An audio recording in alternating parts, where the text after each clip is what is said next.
કારણ કે આપણે તો છલોછલ નીચેથી માંડીને ઉપર સુધીનું એક એક ટીપું ભારતીય મનોવિજ્ઞાનનું એ મનોવિજ્ઞાનના એક એક મુદ્દાને ઉજાગર કરે છે અને એ સાબિત કરી શકાય એવું છે. જી નમસ્કાર, ખબર છે .comની સ્પેશિયલ પોડકાસ્ટ સિરીઝમાં આપનું સ્વાગત છે. આપણે આ સિરીઝમાં જુદા જુદા વિષયોના એક્સપર્ટ્સ તજજ્ઞોને સાથે વાત કરીએ છીએ.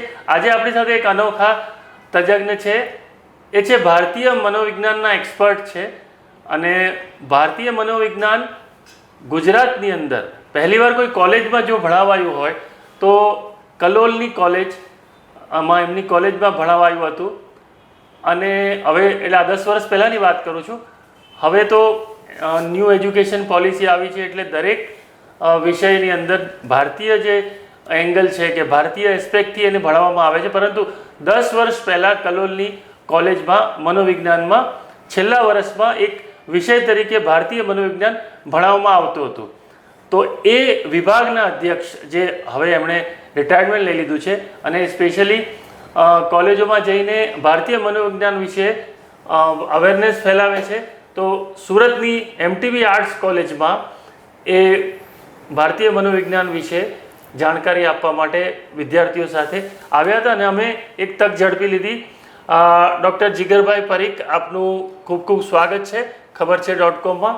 અને અમે જાણવા માંગીએ છીએ કે ભારતીય મનોવિજ્ઞાન એટલે મનોવિજ્ઞાન હોય, હવે ભારતીય મનોવિજ્ઞાન શું હોય?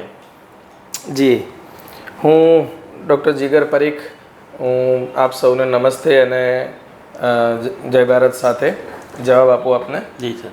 ભારતીય મનોવિજ્ઞાન એટલે મનોવિજ્ઞાન ભારતના સંદર્ભમાં ભારતીય લોકોના, ભારતીય સાહિત્યથી માંડીને ભારતીય સંસ્કૃતિ, જેમાં બધું જ આવી જાય, જેમાં લાઈફસ્ટાઈલ આવી ગઈ, જેમાં પુરાણી જૂની આપણી લાઈફસ્ટાઈલ આવી ગઈ, ત્યાંથી માંડીને અત્યાર સુધીમાં આપણા ઘરના વૈદા જે કહીએ છીએ, દાદીમાના વૈદાથી માંડીને તો આપણું આયુર્વેદ, આપણા ચરક, આ બધું જ તમામ વસ્તુ જેમાં આવી જાય છે એને સાર્વત્રિક રીતે આવરી લઈને જો એક શબ્દ વાપરીએ તો એ છે ભારતીય મનોવિજ્ઞાન. કારણ કે શરીર અને મન વચ્ચેનો જે સંબંધ છે એને આપણા વડીલો, આપણા ઋષિમુનિઓ કે જે હકીકતમાં મારા હિસાબે એમનો વૈજ્ઞાનિક કહીશ, એ લોકો સૌથી વધારે જાણકાર હતા. અને આપણી પાસે એવી અનેક સાબિતીઓ સાથે તથ્યો છે કે જે આ વાતને સાબિત કરી શકે છે. અને એ ચીજ, એ જ્ઞાન, એ નોલેજ કોઈ પણ રીતે ફરીથી આપણી આજની જનતા, આજના યુવાધન, એ લોકોને જો કોઈ પણ રીતે મળતું થાય તો મારો એક અધ્યાપક તરીકે, મનોવિજ્ઞાનના એક પ્રોફેસર તરીકે મારા મનમાં એ જ વાત ચાલતી હતી કે કોઈ પણ રીતે આપણા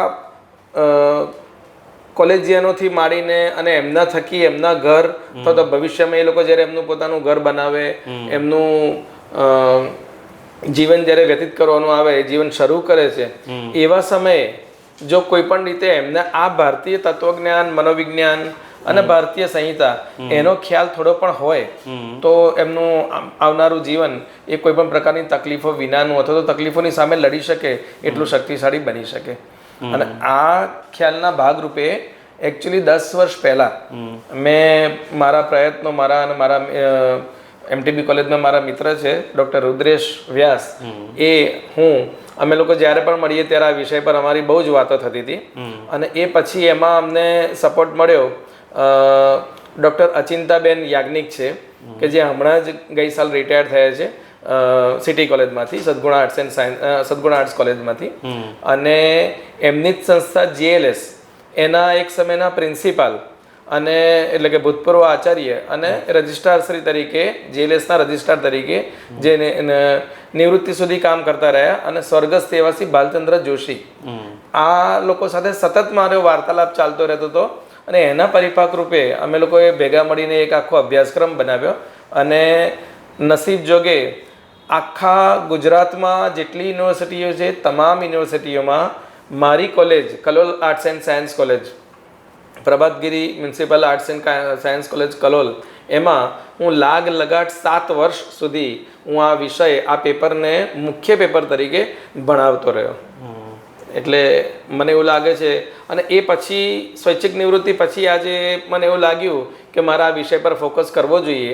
અને NEP આવી એટલે એની પછી તો મને એવું લાગ્યું કે કારણ કે સરકારશ્રીએ આ વાતને વધારે મહત્વ આપ્યું છે અને એને મહત્વ આપ્યું એટલા માટે હવે જો એ જ વસ્તુ જો લોકોના મન સુધી પહોંચે, લોકોને એનો ખ્યાલ આવે, માત્ર વિષય તરીકે નહીં ભણતા, ભારતીયતાના સંદર્ભમાં આપણી આ જીવન શૈલીનું શું મહત્વ છે અને એ કેટલે ઊંડે અસર કરી શકે છે, એ ખ્યાલ જે એમના સુધી પહોંચાડવામાં કંઈક કામ થઈ શકે નક્કર ઠોસ, તો એના ભાગરૂપે અમે આજે આ કાર્યક્રમ કર્યો. જી, તો આજે મનોવિજ્ઞાન વિષય છે એ એમ કહેવાય છે કે હમણાં સુધી જે જનરલી અમેરિકા છે, ઇંગ્લેન્ડ છે કે બીજા જે વેસ્ટર્ન કન્ટ્રીઝમાં ડેવલપ થયો, બરાબર, એટલે હમણાં જે ભણાવવામાં આવે છે એ બધું લગભગ એ ત્યાંનું જે નોલેજ છે એ જ ભણાવવામાં આવે છે.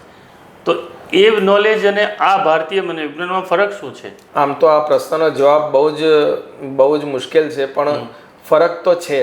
અને ફરક એ છે કે હું એવું માનું છું, અથવા તો મારો જે અનુભવ છે, મેં જેટલું આ વિષયમાં ઊંડા ઉતરીને જોવાની કોશિશ કરી છે, મને જે જાણવા મળ્યું એ છે કે ભારતીય જીવનશૈલી પદ્ધતિ એ આપણા ઋષિમુનિઓ કમ વૈજ્ઞાનિકો એમણે એટલી સટીક અને એટલી પરફેક્શનિસ્ટ રીતે બનાવેલી હતી કે આપણી પાસે ધર્મ કહો કે આધ્યાત્મ કહો કે જીવનશૈલી કહો, એનું ઘડતર એટલી પરફેક્શનિસ્ટ રીતે થયું હતું કે મોટાભાગના લોકો બીમાર પડે જ નહીં.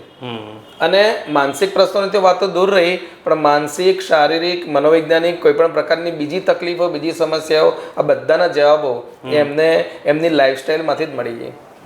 અને આ વસ્તુ એ બહારના જે મનોવૈજ્ઞાનિકો કહેવાય છે, એ મનોવૈજ્ઞાનિકો અમેરિકાના હોય કે ઇંગ્લેન્ડના હોય કે ઓસ્ટ્રેલિયાના હોય કે ભારત સિવાયના અન્ય દેશોના હોય, પણ આ જે મનોવિજ્ઞાનની વાતો છે આજે જે આપણે મોટાભાગના વિષયમાં ભણવામાં આવી રહી છે, એ માત્ર મને એવું લાગે છે, વધારે પડતું નહીં બોલું તો, કે ઉપર છલ્લું છે.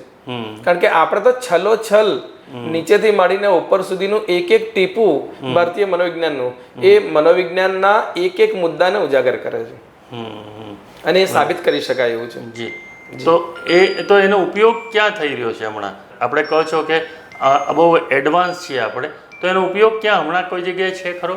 આમ જોવા જઈએ તો સામાન્ય વાત કરું કે ભારતના લોકોની રહેણી કરણી, એ લોકો ક્યાં રહે છે અને એમના ઘરો કેવા હતા, ત્યાંથી માંડીને વાત કરો તો એ લાઈફસ્ટાઈલથી શરૂ કરીને તો અત્યાર સુધીમાં આપણે કઈ રીતે આપણા પ્રોબ્લેમ્સને ડીલ કરી રહ્યા છીએ કે કરીએ છીએ, અથવા તો આપણે કરવા જોઈએ, ત્યાં દરેક જગ્યાએ એનો ઉપયોગ આપણે કરીએ છીએ. વાત ખાલી એટલી જ છે કે લોકોને એ ખ્યાલ નથી આવતો કે આપણે જેના નામ પર આ બધું કરી રહ્યા છીએ એ ઘટના અથવા તો એ આપણેમાં ક્યાંથી આવ્યું. એક નાનકડું ઉદાહરણ આપું તો દરેક ઘરોના આંગણમાં એક તુલસીનો છોડ હતો. હવે તુલસીનો છોડ એ ધર્મ સાથે આપણે અત્યારે ભલે વિચારીએ, પણ એકચ્યુઅલી એ વિજ્ઞાન હતું.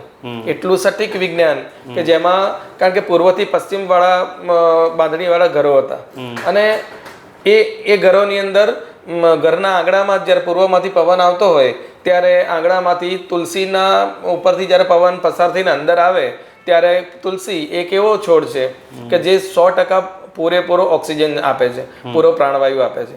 ઘરમાં કામ કરનાર સ્ત્રી હોય, મેક્સિમમ ઘરનો બધો ભાર આપણી સ્ત્રીઓ સંભાળે, અને એ સ્ત્રીને કોઈ પણ રીતે ધાર્મિક અથવા તો કોઈ પણ કારણસર એમને જો આ તુલસીની સાથે 5 મિનિટ ગાળવાનો સમય મળે, એ પણ સવારનો શુદ્ધ ઓક્સિજન, તો એ માદા ના પડે, એ બીમાર ના પડે.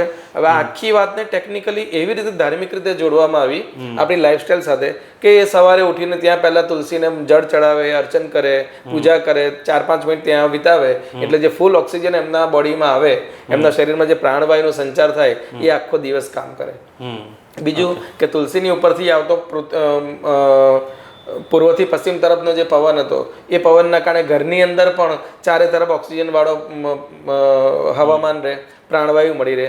તો આટલું બધું વિજ્ઞાન કે જેને હજી સુધી જેની શોધખોળ આપણા બહારના વૈજ્ઞાનિકો, કહેવાતા વૈજ્ઞાનિકો એ આટલા ડિટેલમાં જઈ શક્યા નથી. અને આ ખાલી એક ઉદાહરણ છે, આવા અનેક મુદ્દાઓ છે. જેમ કે પાણી બેસીને કેમ પીવું, કે તુલસીના પત્રો કે તુલસી એ શું છે, નાની નાની કેટલી બધી એવી વાતો છે કે જેમાં ભારતીય વિજ્ઞાન સીધી રીતે જોડાયેલું છે. પણ એમાં મનોવિજ્ઞાનનું કોઈ એક્ઝામ્પલ આપી શકો? હા જી, મનોવિજ્ઞાનનું એક્ઝામ્પલ આપવા જાઉં તો એવું કહી શકાય કે માણસ કોઈ પણ પ્રકારની વૃત્તિ, કોઈ પણ પ્રકારનું સારું કે ખરાબ કાર્ય અથવા તો કોઈ પણ વિચાર કે જેના મનમાં પ્રવેશે છે અને પછી એ વિચારને અનુલક્ષીને એનું આગળની કાર્યવાહી જે લોકોને દેખાય છે અથવા તો એને પોતાને એના પરિણામો ભોગવવા પડે છે. એકચ્યુઅલી એ વિચાર ક્યાંથી શરૂ થયો? મનોવિજ્ઞાન, બહારના મનોવૈજ્ઞાનિકો એ માત્ર વર્તનને જોવે છે, જ્યારે આપણું મનોવિજ્ઞાન, ભારતીય મનોવિજ્ઞાન એ વર્તન નહીં, વર્તનના શારીરિક કારણો, વર્તનના મનોવૈજ્ઞાનિક કારણો, મનોવૈજ્ઞાનિક પાસાઓ, આ બધાનો તલસ્પર્શી અભ્યાસ સદીઓ પહેલા કરી ચૂક્યું છે. અને શું હોવું જોઈએ, કેવું હોવું જોઈએ, શું હોય તો શું થાય. દાખલા તરીકે ભારતીય મનોવિજ્ઞાનની અંદર જે ત્રિદોષ શારીરિક રીતે સમજાવવામાં આવે છે, 3 ગુણો, સત્વ, રજસ અને તમસ, એ બધું જ સમજાવવામાં આવ્યું છે કે કયા પ્રકારના ની પ્રકૃતિ વાળી વ્યક્તિ એ કયા પ્રકારની માનસિક કે શારીરિક રોગી અથવા તો એને સમસ્યા થઈ શકે, એનો એક્ઝેક્ટ ચિતાર એમાં આપવામાં આવે છે. અને આ તો માત્ર 2 મુદ્દા છે. ઘણી બધી વસ્તુ એવી છે કે જે વસ્તુઓ એ સાબિત કરે છે કે ટેકનિકલી આ ભારતીય મનોવિજ્ઞાન, એટલે કે ખાસ કરીને શબ્દ મનોવિજ્ઞાન એ આપણા લોકોને અથવા તો આપણી બહારના, એટલે કે ભારત બહારના લોકો માટે પણ બહુ જ અસરકારક સાબિત થઈ શકે છે. જી જી જી. તો એક વસ્તુ એ છે કે એવું કે તમે એક્ઝામ્પલ આપી શકો કે જે દુનિયામાં, જેમ કે આપણે વેસ્ટર્ન છે એ સાયકોલોજીને અહીંયા ભણાવીએ છીએ, તો દુનિયાના બીજા દેશોમાં આપણું જે સાયકોલોજી છે એ ક્યાંક ભણાવાતું હોય કે શીખવાડાતું હોય એવું કોઈ જગ્યાએ ખરું? યસ, 100%. મને યાદ આવે છે અત્યારે આપની વાત પરથી એક તંતુ મને મળ્યો. જી. પેરાસાયકોલોજી, જેનું કામ આપણે ત્યાં મેક્સિમમ થયેલું છે. એકચ્યુઅલી અત્યારે પેરાસાયકોલોજીના નામ પર અને રીઇન્કાર્નેશનના નામ પર, પુનર્જન્મ વગેરેના નામ પર અત્યારે બહારના દેશોમાં જેટલું પણ ચાલી રહ્યું છે, જેટલા પણ અભ્યાસો ચાલી રહ્યા છે, એમાંના મોટા ભાગના અભ્યાસોનું મૂળ તમે ક્યાંક ને ક્યાંકથી શોધવા જશો તો એ તંતુ ભારતના અને ભારતીય મનોવિજ્ઞાનમાં આવીને મળશે. જી. આ બહુ જ સટીક જવાબ છે અને એની સાયન્ટિફિક, એના વૈજ્ઞાનિક તથ્યો અને સાબિતીઓ પણ છે. તમે પુનર્જન્મની વાત કરો, પુનર્જન્મમાં થયેલા એની ઘટનાઓ, એના સાબિતીઓની વાત કરો, તમે એના માટેનો શબ્દ અત્યારે વાપરવામાં આવે છે, હિપ્નોટાઇઝ કરી અને વ્યક્તિને એના પુનર્જન્મો, કેટલા જન્મો હતા, પાસ્ટ લાઈફ રિગ્રેશન વાળી જે વાત છે, રિગ્રેશન થેરાપીની જે બહાર જે નવા એના ટૂલ્સ બન્યા છે, એકચ્યુઅલી આ બધા ટૂલ્સ બન્યા ભલે બહાર હોય પણ એનો મૂળ આધાર એ સંપૂર્ણપણે ભારતીય મનોવિજ્ઞાન છે. આજે બાબા બાગેશ્વર જે કહે છે, પેલું પહેલાં લખી દે છે, પછી લોકો આવે છે, પછી એ કહે છે કે આ મેં તમારા મનમાંથી જાણી લીધું છે, તો એનું કંઈ કનેક્શન ખરું? કારણ કે એ બી ભારતીય સંસ્કૃતિની વાત કરે છે અને પછી આ જે કરે છે કે ભાઈ અમે આજે તમારું મન જાણી લીધું છે, તો એને જોડી શકાય આની સાથે? જી, એકચ્યુઅલી કહું તો હું એ વિશે બહુ જાણતો નથી, અથવા તો એમ કહી શકું કે હું કોઈને મેનિપ્યુલેટ અથવા તો કોઈને એ રીતે કોઈના વિશે કંઈ કહેવા માંગતો નથી, પણ મને એ વસ્તુની ખબર નથી કે એકચ્યુઅલી કઈ ટેકનિક વાપરે છે, કે એવું કે છે. એટલે એમના વિશે જે વાત છે એ કહે છે કે કર્ણ પિશાચીની વિદ્યા કંઈક હોય છે, બરાબર? હવે તમે ભારતીય મનોવિજ્ઞાન, એટલે લોકોને મનને જાણવું એ જ વાત છે આમ તો એ એવું કે છે કર્ણ પિશાચીની વિદ્યા એ જાણે છે. એમણે કોઈ દિવસ નહીં કીધું પણ એમના ફોલોઅર્સને બધા વાત કરતો હોય, તો એવું કંઈ હોય છે કંઈ? હું માનું છું ત્યાં સુધી સ્પષ્ટપણે હું આમાં ના પાડીશ, કારણ કે એવી કોઈ વસ્તુ કે જે વિદ્યાઓ અથવા તો આવી કોઈ મેલી વિદ્યાઓ, સારી વિદ્યાઓ, એની સાથે મનોવિજ્ઞાનને એવો કોઈ સીધો સંબંધ હોઈ શકે નહીં. મનોવિજ્ઞાનનો સીધો સંબંધ વિજ્ઞાન સાથે છે. ભારતીય મનોવિજ્ઞાન તો અચૂક રીતે વૈજ્ઞાનિક તથ્યો પર જ આધારિત છે અને એની સાબિતીઓ એમણે જે રીતે કામ કર્યું, જે રીતે અત્યાર સુધીમાં જે બતાવ્યું છે ને, લાઈફસ્ટાઈલ જ આપણે એવી રીતે બનાવી છે. મહાભારત કાળની જે આખી વાત છે કે રામાયણ કાળની વાત છે, અભિમન્યુની પેલી 7 કોઠા જીતવાની વાત છે, એના પહેલા એના માતાના ગર્ભની કોઈ વાત હોય, આ બધા ઉદાહરણો જ એવા છે કે જેમાંથી સાબિત થાય છે કે આ ઘટના હતી તો એ ઘટનાનું રીઝન મનોશારીરિક રીતે અને મનોવૈજ્ઞાનિક રીતે શું હતું કારણ, અને એનું પરિણામ શું આવ્યું ને કેમ આવ્યું. ભારતીય તંત્ર શાસ્ત્ર છે જે આમ કે ખરાબ રીતે કહે છે કે તાંત્રિક લોકો આ છે, તો એ લોકો બી તો મન પર અસર પાડે છે બહારથી રહીને, તો એ પણ ભારતીય સાયકોલોજીનો, ઇન્ડિયન સાયકોલોજીનો પાર્ટ છે? હું નથી માનતો કે એ વાત પાર્ટ હોઈ શકે, કારણ કે ભારતીય સંહિતામાં અનેક શાસ્ત્રો છે, જેમ કે હું જાણું છું ત્યાં સુધીમાં આપણી ઋગ્વેદની કે આપણી અથર્વવેદની સામવેદની આપણા વેદોની કેટલીક ઋચાઓ એવી છે કે જેમાં જેમ કે બોમ્બ બનાવવાથી માંડીને તો રોકેટ બનાવવાથી માંડીને અથવા તો પુષ્પક વિમાનની જે આખી જે ક્રિચર હતું એ આખી જે ઘટના છે એ કઈ રીતે બનાવવું ત્યાં સુધીનું વર્ણન એક નાનામાં નાના તંતુ કઈ રીતે જોડવા ત્યાં સુધીનું જ્ઞાન અને ત્યાં સુધીનું વર્ણન હતું. તો સાયકોલોજી, ઇન્ડિયન સાયકોલોજી કોઈ જગ્યાએ માની લો મારે શીખવું હોય, મારે ભણવું હોય તો મારે શું વાંચવાનું શરૂ કરવાનું? એકચ્યુઅલી એની શરૂઆત અમે કરી ચૂક્યા છીએ. ભારત સરકારની બહુ મોટામાં મોટી એ દેન કહેવાય અથવા તો બહુ મોટામાં મોટું પગલું કહેવાય કે એનઈપી ન્યૂ એજ્યુકેશન પોલિસીની અંદર અત્યારે ભારતીય મનોવિજ્ઞાનને એક મુખ્ય વિષય તરીકે એડ કરવામાં આવે છે. મારો આશય છેલ્લા 10 વર્ષોમાં અમારો આશય આ જ હતો. અમે વર્ષોથી એના પર કામ કરતા હતા અને ઘણું બધું મટીરિયલ અમે લોકોએ બનાવ્યું છે અને આગળ પણ એને પુસ્તક રૂપે બહુ જ ઝડપથી એને પ્રકાશિત કરી શકાય. હમણાં કોઈ માર્કેટમાં પુસ્તકો મળે છે ખરા? ગુજરાતીમાં નહીં પણ ઇન જનરલ હિન્દી હોય, ઇંગ્લિશ હોય, કોઈ પણ ભાષામાં? હિન્દીમાં પણ છે, જી. ગુજરાતીમાં પણ છે, અંગ્રેજીમાં પણ ઘણા સારા છે. જી. ગુજરાતીમાં વાત કરું તો 2 પુસ્તકો મને યાદ આવે છે. એક તો મન, ટાઇટલ છે મન, અને બીજું છે ભારતીય મનોવિજ્ઞાન. આ બંને પુસ્તકો એ ભાણદેવજી દ્વારા બનાવેલા છે. ભાણદેવજી અને એમણે લખેલા છે. એમનું એક બીજું એક પુસ્તક પણ એમણે કર્યું છે કે જે પુસ્તક એમણે ચિકિત્સા પદ્ધતિ, ભારતીય ચિકિત્સા પદ્ધતિ પર એમણે આખું પુસ્તક બનાવ્યું છે. આમાંથી એટલું બધું પરફેક્ટ વૈજ્ઞાનિક મટીરિયલ મળે છે. અને એ ઉપરાંત પણ બીજા અનેક પુસ્તકો છે, હિન્દીમાં છે. અને થોડોક ઓશોનો એમાં તડકો મૂકીએ તો એને આપણે એ રીતે પણ આખું વ્યક્ત કરી શકીએ, એ રીતે પણ આપણે બનાવી શકીએ. કોઈ પણ વાતને જ્યારે પબ્લિકલી મૂકવી હોય ત્યારે પબ્લિકના દિમાગમાં ઝડપથી એ સ્વીકારે અથવા તો ઝડપથી એ લોકો એ તરફ ધ્યાન આપે એ રીતે મૂકવા માટે ઘણા બધા લોકોએ ઘણા બધા પ્રયત્નો પોતાની રીતે કર્યા જ છે. બરાબર. એ તાઓનું હોય મનોવિજ્ઞાન કે ઓશોએ જે ટાંકેલા મુદ્દા હોય કે એમાં મુલ્લા નસરુદ્દીન વાળી જે વાત કરી હોય, દરેકમાં તમે ધ્યાનથી જોશો ક્યાંક ને ક્યાંક મનોવિજ્ઞાન અને મનોવિજ્ઞાન કરતા વધારે ઇન્ડિયન સાયકોલોજી, ભારતીય મનોવિજ્ઞાન અવશ્ય જોવા મળશે.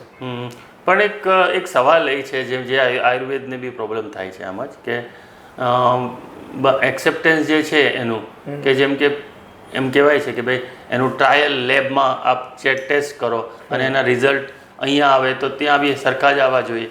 આવું સાયકોલોજી ભણાવતા ત્યારે એવું કહેવામાં આવે કે ભાઈ આ વિજ્ઞાન છે તો વિજ્ઞાન છે તો એનું 1+1 2 જ થવું જોઈએ, 1+1 4 કે 1+1 0 ના થાય એમ. બરાબર.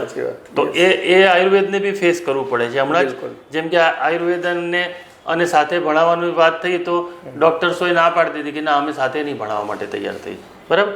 તો આ જે છે તો ઇન્ડિયન સાયકોલોજીને બી આ જ ફેસ કરવું પડશે કે ભાઈ તમે શું લેબમાં ટેસ્ટેડ છે, આ તમે જે થિયરી આપો છો કે તમે તે જે થેરેપી આપો છો તો શું એ અહીંયા લાગુ પડશે તો શું સેમનું સેમ રિઝલ્ટ અમેરિકામાં બી મળશે, શું જાપાનમાં બી મળશે કે શું ભારતમાં બી બેંગ્લોરમાં કે સુરતમાં કે કલોલમાં બી મળશે? એ સરખું મળશે ખરું?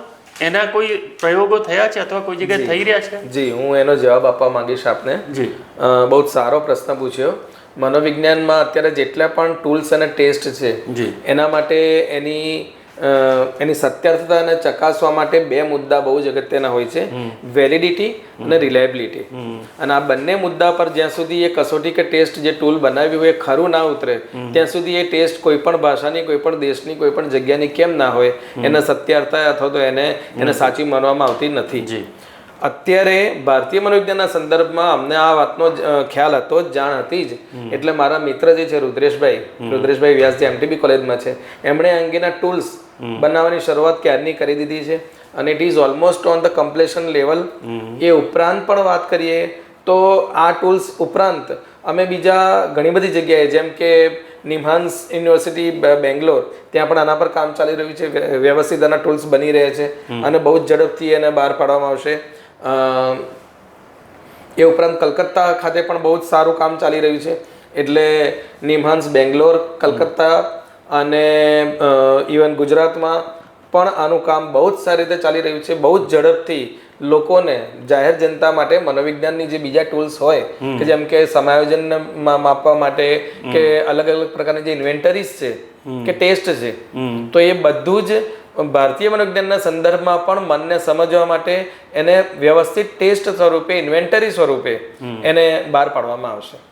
હવે મારે એક સવાલ છેલ્લો પૂછવો છે કે આ તમે જે એકેડેમિકથી બહાર જઈને મારે ભારતીય મનોવિજ્ઞાન સમજવું છે, તો કોઈ હવે કોમન બુક ખરી કે જે વાંચો તમે તો એ તમને ભારતીય મનોવિજ્ઞાનની થોડી સમજ આપે?